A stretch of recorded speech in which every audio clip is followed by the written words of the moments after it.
आखिर एक इंसान बिना सोए कितने दिनों तक जिंदा रह सकता है? न बेड, न सपने, न रेस्ट। ये बिल्कुल ऐसा ही है कि आप मोबाइल को कभी चार्ज ही ना करो और फिर भी उससे एक्सपेक्ट करो कि वो 100% परफॉर्मेंस दे। सोचो, तुम्हारी बॉडी बिल्कुल थक चुकी है पर तुम्हारा दिमाग ऑफ होने से ही मना कर रहा है।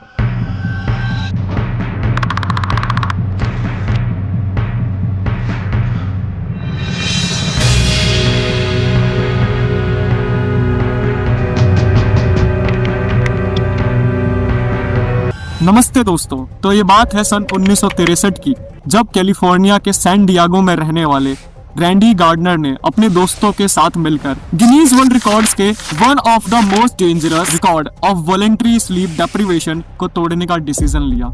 दोस्तों, ये रिकॉर्ड अपने आप में ही इतना डेंजरस रिकॉर्ड है कि रैंडी के बाद गिनीज वर्ल्ड रिकॉर्ड्स ने इस लॉन्गेस्ट स्लीप डेप्रिवेशन के रिकॉर्ड को लेना ही बंद कर दिया। उनका मानना था कि extreme sleep deprivation is dangerous to health. दरअसल दोस्तों, रैंडी को उसके स्कूल में होने वाले साइंस फेयर के लिए एक यूनिक एक्सपेरिमेंट चाहिए था, और जब उसने अपने दोस्तों से ये स्लीप डेप्रिवेशन के रिकॉर्ड के बारे में सुना तो उसे ये काफी interesting and shocking and attention grabbing लगा। शुरुआत के 15-20 घंटे तो बड़े आराम से बिना सोए निकल गए, पर अभी सिर्फ 24 घंटे ही बीते थे कि रैंडी अभी से एक ड्रंक पर्सन की तरफ बिहेव करने लगा। उसके ब्रेन का रिएक्शन टाइम 30% तक स्लो हो चुका था। 36 घंटे बीतते ही उसे ऐसा महसूस होने लगा मानो उसकी मेमोरी अभी से ही लीक होने लगी हो। वहां मौजूद डॉक्टरों का मानना था कि हमारे ब्रेन का मेमोरी बनाने वाला पार्ट हिप्पोकैम्पस बिना नींद के new memories store and create नहीं कर पाता। देखते ही देखते 48 घंटे बीत चुके थे और रैंडी की बॉडी पैनिक मोड में जा चुकी थी। उसके सारे स्ट्रेस हार्मोन बढ़ चुके थे, उसका blood pressure and heart rate सब डिस्टर्ब हो चुका था। 72 घंटों के बाद ऐसा लगने लगा मानो उसे किसी ने हालुसिनोजेनिक ड्रग्स दे दी हो। उसके ब्रेन के न्यूरल नेटवर्क्स ने अपना कोऑर्डिनेशन लूज कर दिया था।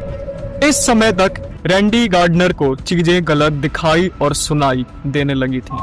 120 घंटे होते ही रैंडी का ब्रेन माइक्रो स्लीप मोड में जा चुका था। इस समय ब्रेन खुद ही कुछ सेकंड्स के लिए थोड़ी थोड़ी देर में ऑफ हो जाता है।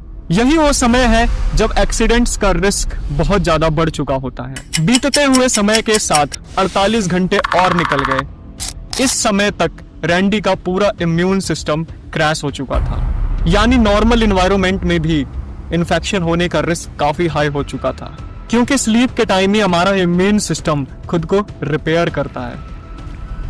देखते ही देखते 10 दिन यानी 240 घंटे बीत चुके थे और रैंडी गार्डनर दुनिया के सबसे खतरनाक वर्ल्ड रिकॉर्ड को तोड़ने के काफी करीब पहुंच चुका था, पर इस समय तक उसकी बॉडी का एक्सट्रीम ब्रेक डाउन स्टेज आ चुका था। इस समय तक बॉडी का पूरा कोऑर्डिनेशन फेल हो चुका होता है, लॉजिकल थिंकिंग्स ऑलमोस्ट जीरो हो चुकी होती हैं। ये वही समय है जब डॉक्टर्स ने भी कह दिया था कि इसे अगर और कंटिन्यू किया तो परमानेंट ब्रेन डैमेज भी हो सकता है, पर रैंडी गार्डनर का कोई इरादा नहीं था यहां तक पहुंचकर इसे बंद करने का।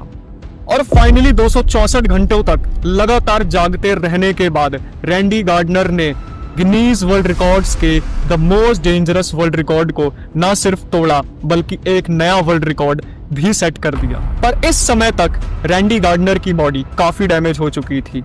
यहाँ तक एक ऐसी रिपोर्ट भी सामने आई कि इस वर्ल्ड रिकॉर्ड को सेट करने के वजह से रैंडी गार्डनर को इंसोम्निया हो चुका है, यानी स्लीपिंग प्रॉब्लम्स।